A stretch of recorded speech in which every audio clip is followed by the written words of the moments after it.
인 줄 믿고 의지하며 예수 그리스도의 이름으로 기도드립니다. 우리 옆에 분과 이렇게 인사했으면 좋겠습니다. 예수님이 부활하셨습니다.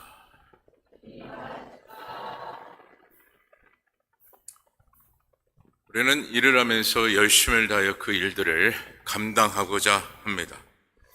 그런데 중요한 것은 그 일을 감당하는 일에 있어서 그 노력만큼 거기에 따르는 성과를 얻지 못하였을 때 우리는 때로는 실망하고 또한 때로는 좌절하기까지 합니다. 그리고 그 성과가 내가 바라는 만큼 나타나지 않았을 때 자신의 그 한계를 느끼게 되죠. 그것이 오늘 우리들의 마음이에요. 난 요즘 미국과 이란의 이 전쟁, 이 중동의 이 전쟁을 통해서 수많은 국가들이 경제난을 겪고 있고 또한 세계적으로 이 어려움이 점차 심화되고 있습니다. 열심을 다하여 그렇게 살아왔는데 그 한 전쟁을 통해서 생활의 어려움을 겪고 있는 각 나라와 더불어 각 나라의 그 가정, 그 모든 생활의 그 어려움 때문에 좌절하기도 하고 또한 때로는 한계에 다다라서 모든 것을 포기하기까지 하고 있습니다. 또한 우리나라에서는 이제 금년 6월을 통해서 선거를 치르게 되는데 이 선거를 치를 때마다 우리는 함께 기도하죠. 그 기도 가운데는 새로운 정치인들이 잘 배출되어서 정말 이 나라 이 모습이 바르게 세워지기를 우리는 그렇게 간절한 마음으로 기도하는데 그런데 새로운 정치인들이 배출되었음에도 불구하고 여전히 부패와 비리가 지속되어지고 또한 전혀 변화가 되지 않는 모습을 볼 때마다 정말 큰 실망감과 더불어 또한 때로는 좌절하기까지 합니다. 오늘날 우리의 신앙생활도 그런 것 같습니다.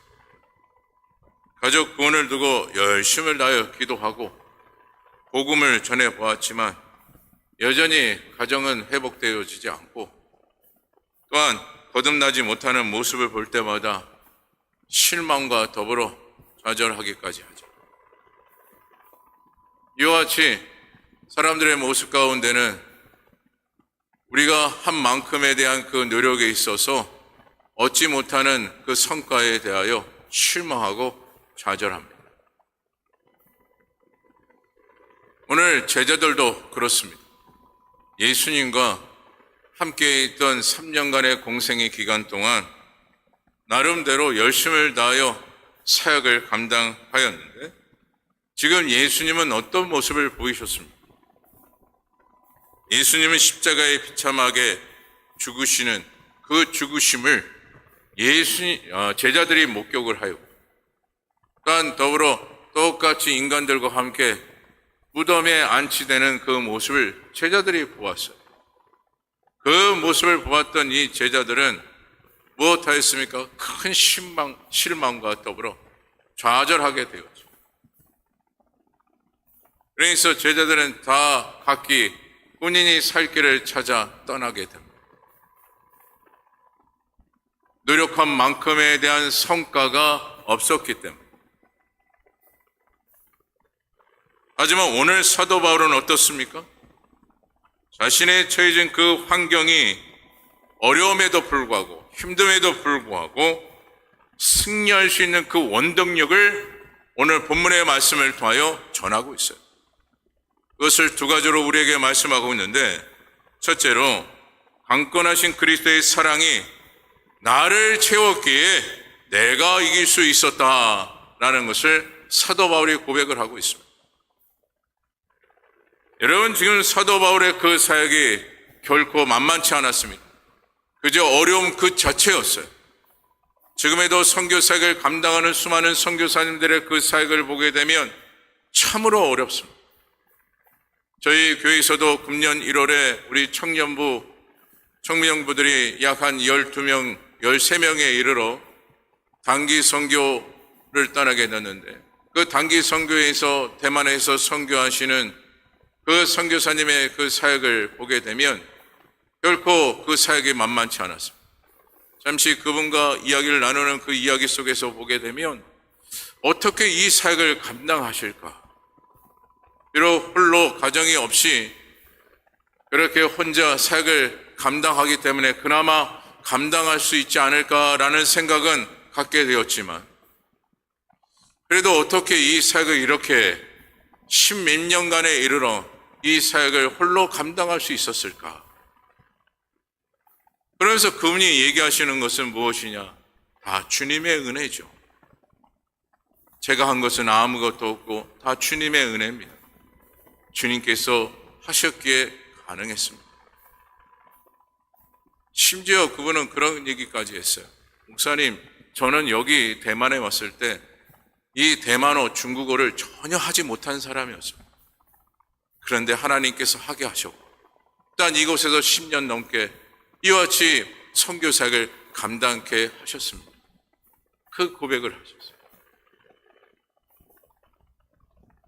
이 모든 것이 무엇을 통해서 가능했음을 선교사님이 또한 고백을 했느냐? 그리스도의 그 사랑, 그 사랑이 자신의 마음 가운데 가득 채워졌기에 내 이 모든 사역을 감당할 수 있었습니다. 다시 말해 이 모든 사역에 내가 승리할 수 있었습니다.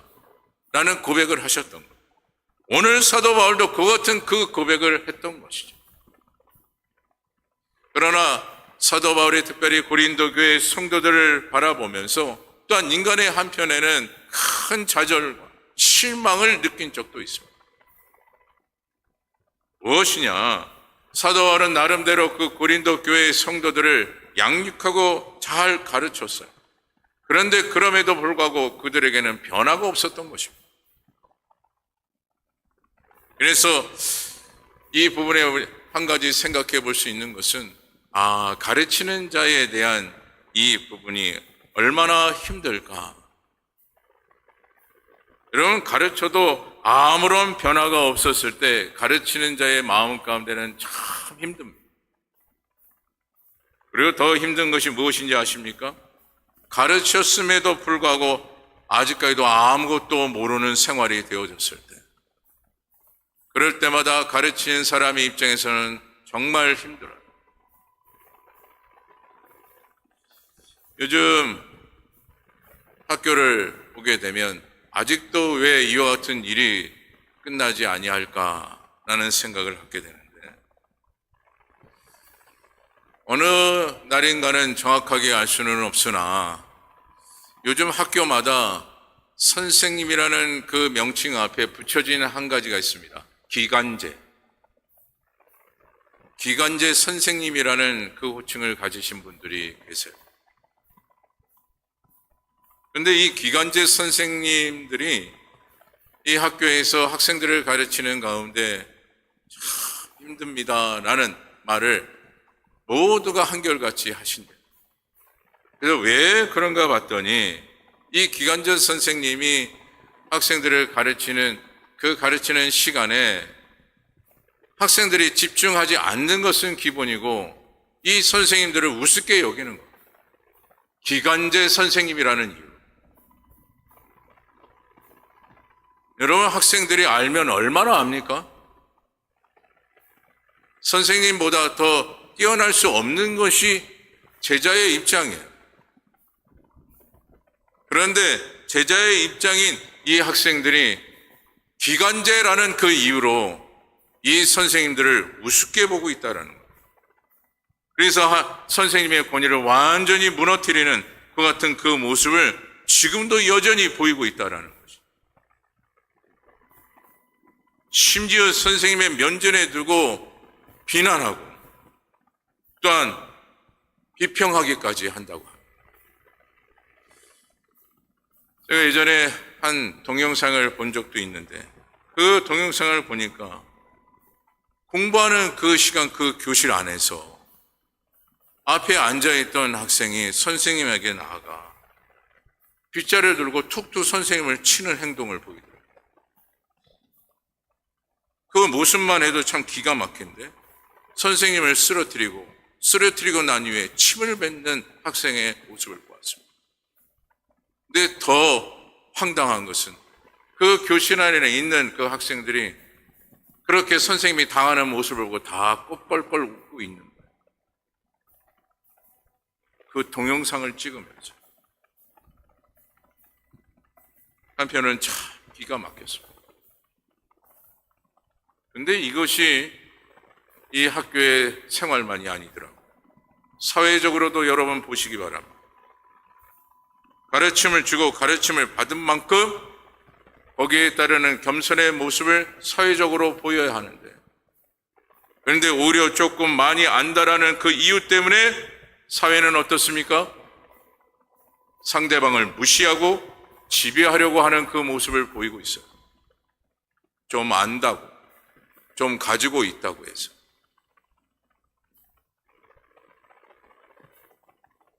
교회적으로도 여러분 그렇지 않습니까? 우리가 불과 한 30년, 40년만 해도 말씀에 대한 큰 가르침이 없어도, 또한 가르침을 받지 않아도 늘 겸손의 모습을 보였어요.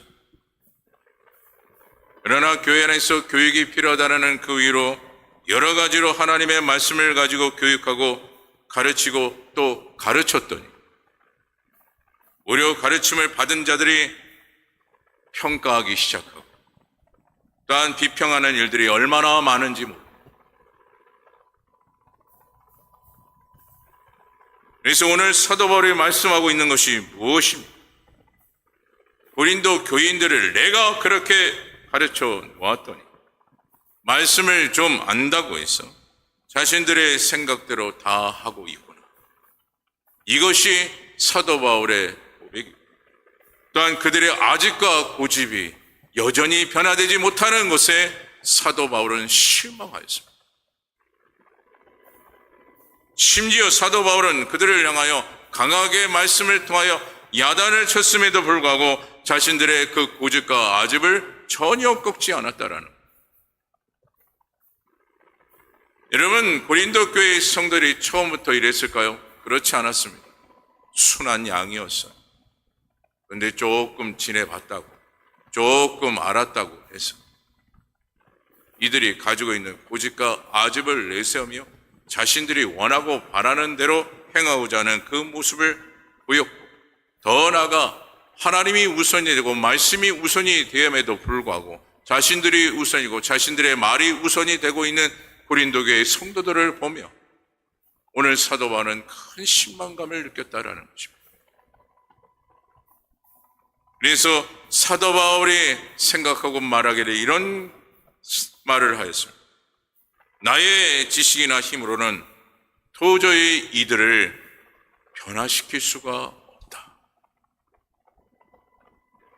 그들의 모습이 얼마나 잘못된 모습을 보였으면 오늘 사도 바울이 이와 같이 이야기를 했겠습니까?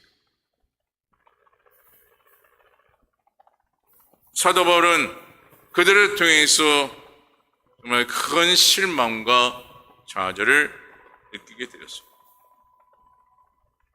하지만 중요한 것은 사도 바울이 그 같은 그 현장 가운데도 누구를 의지하였습니까?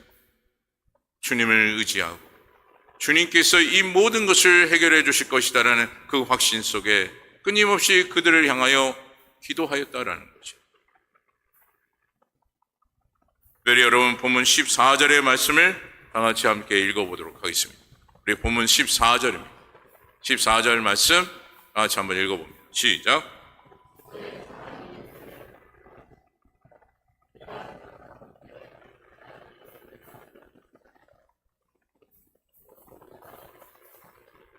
아멘. 지금 사도 바울이 그와 같이 실망하고 좌절하는 가운데 극복할 수 있었던 것은 예수 그리스도지만 예수 그리스도의 무엇 때문에 그 모든 것을 감당하며 이기게 되었습니까? 그 사랑. 그리스도의 그 사랑으로 인하여 그 모든 실망과 좌절을 극복하게 되었다라는 것이. 그리고 더불어 그리스도의 그 사랑을 사도 바울이 마음에 담았더니 자신의 감정과 화를 다 내려놓고 오히려 그들을 위하여 무엇하였다라는 것입니까? 기도하였다라는 것입니다. 특별히 말씀에 그들의 그리스도의 사랑이 우리를 강권하시도다라고 말씀을 하고 있는데, 여기서 말씀하는 이 사랑이라는 것은 무엇이냐? 십자가에 죽으신 예수 그리스도의 사랑입니다. 이 사랑은 우리가 아직 죄인 되었을 때 나를 위해 십자가에 못 박히시고 죄인 된 우리를 먼저 찾아오신 사랑이 바로 십자가의 사랑, 그리스도의 사랑인 것입니다. 그리고 주님의 사랑은 어떤 사랑입니까? 끝까지 책임지시는 사랑이에요. 그리고 그 증거를 보이신 것이 무엇이냐? 바로 부활이에요. 그래서 부활의 사건으로 오늘 우리는 끝까지 책임지신다라는 그 놀라운 은혜가 우리에게 임하고 있다는 것입니다. 그래서 부활이 주는 의미가 우리에게 너무나도 큰 것입니다. 부활의 증거는 무엇이라고요? 그리스도의 사랑과 동시에 우리를 끝까지 책임져 주신다는 증거예요. 그것이 바로 부활입니다. 만약 여러분 십자가의 그 사랑이 인간의 죄를 용서해 주시는 것으로 그냥 끝났다면 오늘 우리는 이 땅에서의 이 축복이 없습니다. 하지만 부활로 인해서 지금도 주님의 그 사랑이 우리 가운데 임하고 주님의 사랑을 품는 주의 백성들에게는 한없는 축복의 은혜가 계속해서 임하게 되는 것이죠.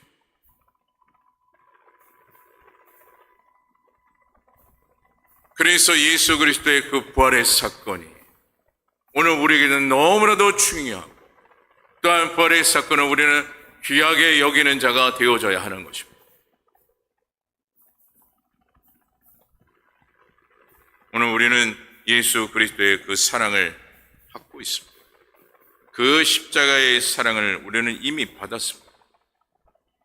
그 사랑을 우리가 받은 만큼 그 사랑을 또한 우리가 실천할 수 있는 주의 종들이 다 되어야 할 줄 믿습니다. 특별히 우리는 사랑에 대해서 이렇게 말을 할 때가 있습니다. 사랑을 받아본 사람이 사랑을 할 수가 있다. 예, 맞는 것 같습니다. 그리고 사랑에 대해서 상담학자들이 이렇게 말을 합니다. 가정에서 자녀들을 사랑한다라는 표현을 해야 그 자녀가 사회적으로 영향력을 끼치게 된다. 예, 맞는 이야기 같습니다. 그래서 여러분, 자녀가 잘못된 행위를 보일지라도 지속적으로 자녀를 훈육할 뿐만 아니라 사랑으로 자녀들을 잘 가르치는 것이 중요하다라는 것이에요.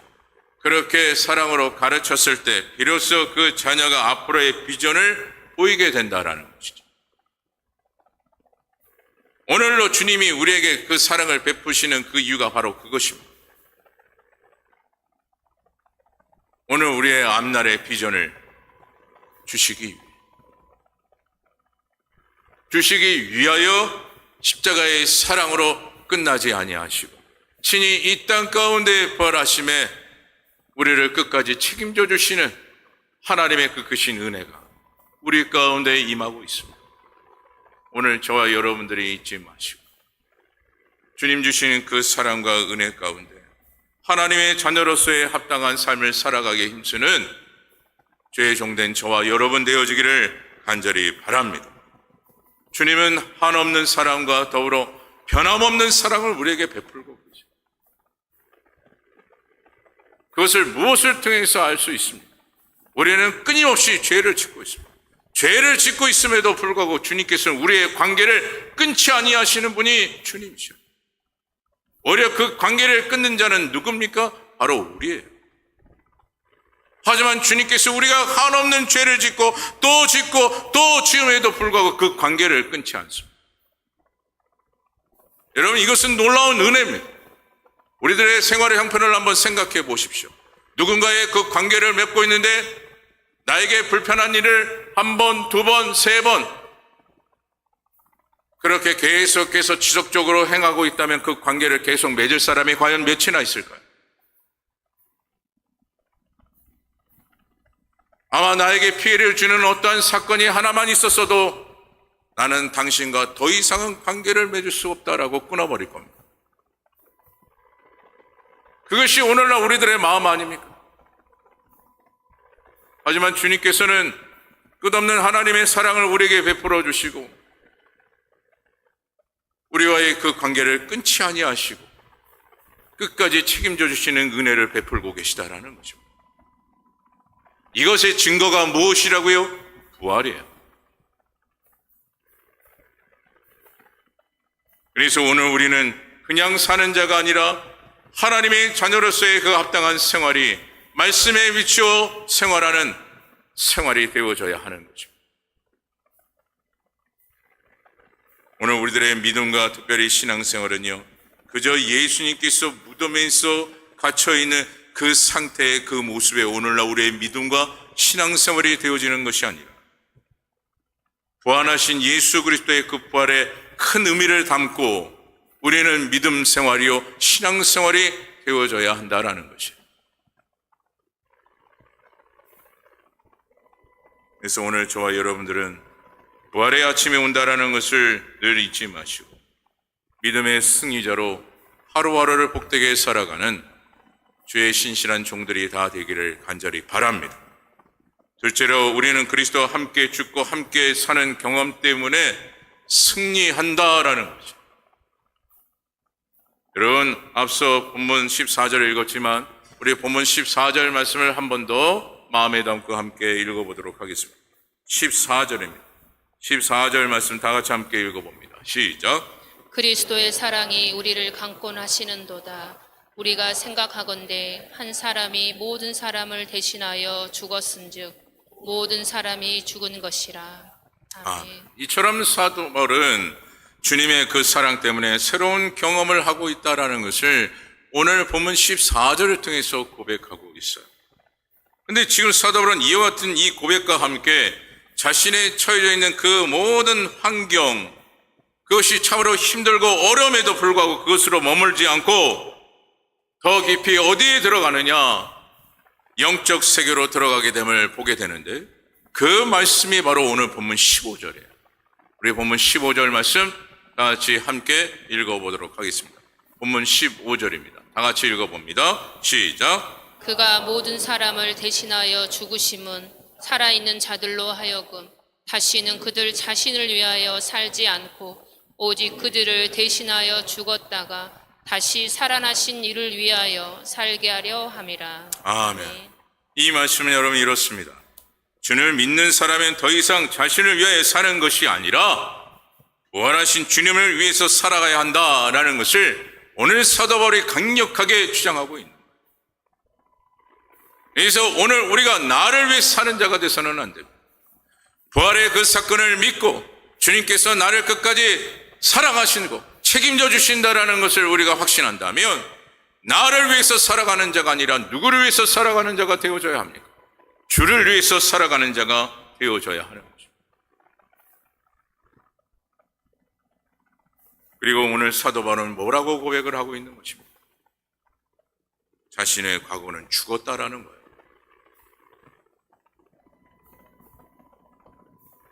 부활의 그 놀라운 역사 앞에 내가 그 과거에 어떤 것을 자랑하리요?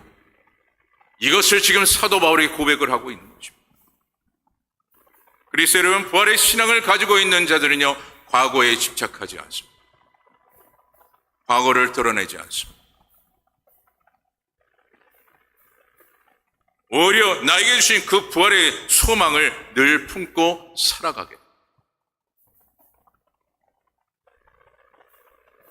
이와 같은 이 고백 속에서 사도 바울의 그 생활을 보게 되면 그의 삶의 주인이 어떻게 되었음을 보게 됩니까? 바뀌게 되어짐을 보게 되어지죠. 그의 과거에는 그 삶의 주인이 누구였습니까? 자기 자신이었어요. 하지만 부활의 신앙을 고백하고 그리스도의 사랑을 품는 사도 바울이 되었더니 그 삶의 주인이 누가 되었습니까? 예수 그리스도가 되었다라는 거예요.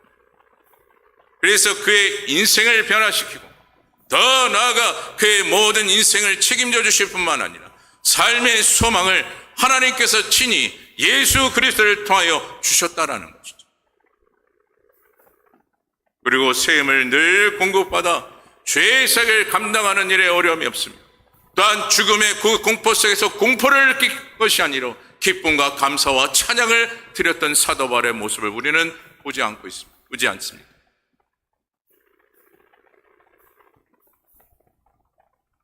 특별히 본문 17절을 통해서는 이렇게 말씀을 합니다. 우리 본문 17절 말씀 다 같이 한 목소리로 함께 읽어봅니다. 17절입니다. 시작. 그런즉 누구든지 그리스도 안에 있으면 새로운 피조물이라. 이전 것은 지나갔으니 보라 새 것이 되었도다. 이처럼 오늘 우리가 부활의 신앙으로 살아갈 때 새 것으로 변화받고 특별히 이 말씀 속에서 우리가 진리를 찾게 되며 변화받을 뿐만 아니라 힘과 지혜를 공급받게 됨을 보게 됩니다. 우리의 신앙이 어떤 신앙이요? 부활의 신앙, 부활의 그 믿음을 소유한 자가 되었을 때 우리는 새롭게 변화받는 은혜가 임할 뿐만 아니라 이 땅 가운데 살아갈 수 있는 그 힘을 공급받게 돼요. 또한 영적 지혜를 얻어 바른 판단력을 가지고 모든 삶의 영역 속에 헛된 삶을 살아가지 않는 은혜의 삶이 주어지게 된다라는 것입니다. 그래서 오늘 우리들의 신앙은 어떤 신앙이 되어져야 한다고요? 부활의 신앙, 부활의 믿음을 소유하는 자가 되어져야 하는 것입니다. 그래서 오늘 저와 여러분들은 주님은 나를 위해 죽으시고 나를 위해 살리시기 위해 부활하셨다라는 이 증거의 메시지를 잊지 마시고 이 믿음의 고백이 오늘 저와 여러분들의 고백이 되어지기를 간절히 바랍니다. 부활의 신앙과 부활의 믿음을 소유하는 자는요, 내 능력대로 살아가지 않습니다. 내 실력대로 살아가지 않아요. 내 인격대로 살아가는 것이 아니에요. 부활의 신앙과 부활의 믿음을 소유하는 자는요, 오직 주님이 주시는 능력으로 살아가는 것입니다. 본문 13절을 보게 되면 이렇게 말씀을, 우리 본문 13절 말씀 다 같이 함께 읽어봅니다. 시작. 우리가 만일 미쳤어도 하나님을 위한 것이요 정신이 온전하여도 너희를 위한 것이니. 아멘. 이 말씀에 보면 우리가 만일 미쳤어도 미쳤다라는 이 말을 표현하고 있습니다. 이것은 새로운 삶의 원리를 갖게 되어 헌신하게 된다라는 것을 말씀하고 있습니다. 여러분, 사도 바울의 그의 삶은 그야말로 헌신 그 자체였습니다. 그런데 이와 같이 헌신을 감당할 수 있었던 것은 오직 누구를 위하여 헌신하였기에 감당을 하였던 것입니다. 주를 위하여. 그런데 이와 같이 주를 위하여 헌신을 감당할 수 있었던 것은 그의 마음 가운데 무엇을 품었기 때문에요? 그리스도의 그 사랑을 품었기 때문에. 더 나아가 부활의 신앙과 그 부활의 믿음이 있었기에 철저히 헌신할 수 있는 자가 되어졌다라는 것이에요. 어떠한 조건을 따지지 않았습니다. 내가 이만큼 했으면 이만큼 얻어지겠지, 이렇게 하니까 이렇게 될 것이다 라는 어떠한 조건의 단서가 없었습니다. 왜요? 부활의 신앙은 하나님께서 나를 책임져 주신다는 확신을 얻기 때문에. 더 이상 무엇을 바랄 필요가 없기 때문에. 그래서 여러분, 헌신 그 자체는요, 부활의 신앙과 그 믿음으로부터 시작이 되어짐을 여러분 잊지 마시기 바랍니다.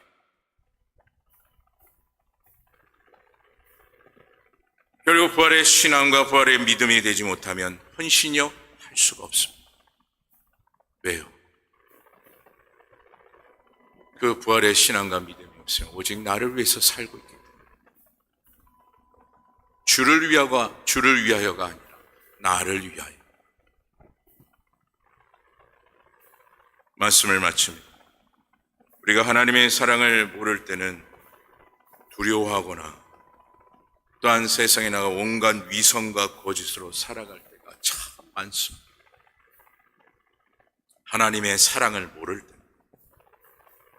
그럴 수밖에 없는 것은 그 삶 자체가 내가 주인이기 때문에 그렇죠. 그러나 오늘 저와 여러분들은 오늘 사도 바울이 고백했던 이 고백들, 부활의 신앙을 갖는 주의 종들이 되어서 하나님 주시는 그 세임을 공급받아 여러분의 그 믿음의 행보가 결코 지치지 않고 늘 어디든 담대하게 걸어갈 수 있는 주의 종된 저와 여러분 되어지기를 간절히 주님의 이름으로 축원합니다.